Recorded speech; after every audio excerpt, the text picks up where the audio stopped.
sème, il et de son.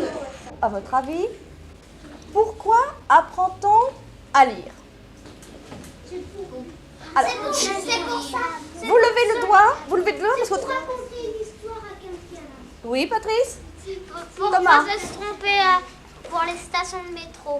Oui. Il y a quelqu'un qui ne sait pas lire, et ben, on lui raconte une histoire. Alors, Sylvain? Aucune idée. Aucune idée. Ah, j'en On suis serait toujours un bébé. Oui. Oui. Bon, Pour pas manger n'importe quoi. Pour se raconter des histoires à nous-mêmes. La lecture, c'est quelque chose d'utilitaire, je dirais fonctionnel, qui sert à se débrouiller dans l'existence, dans la société. Alors ça, c'est leur première idée, et elle est vraiment très présente chez eux. Ensuite, les adultes savent lire, les enfants ne savent pas lire. Au fond, on pourrait dire, sans exagérer beaucoup, que pénétrer la lecture, c'est aussi pour eux, d'une certaine façon, pénétrer les choses qui sont comme la sexualité, des choses spécifiques aux adultes. C'est une façon de grandir.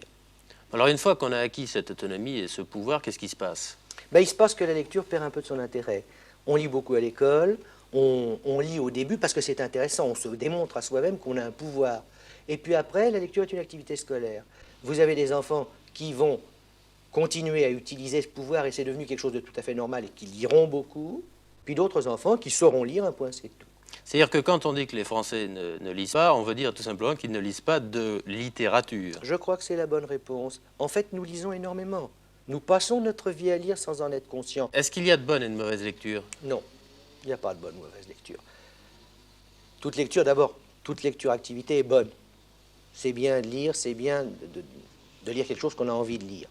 Deuxièmement, on appelle bonne ou mauvaise lecture des choses qui sont considérées par d'autres comme pas bonnes sur le plan de la morale ou de la culture.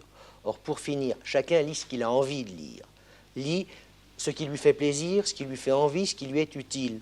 Et on ne peut pas juger si c'est bon ou mauvais parce qu'on ne sait pas ce que chacun fait de sa lecture. En fait, le lecteur est libre, il fait de la lecture ce qu'il veut, ce qui veut dire que, comme on ne sait pas ce qu'il va sortir de cette lecture, elle n'est ni bonne ni mauvaise, elle est bonne ou mauvaise pour lui.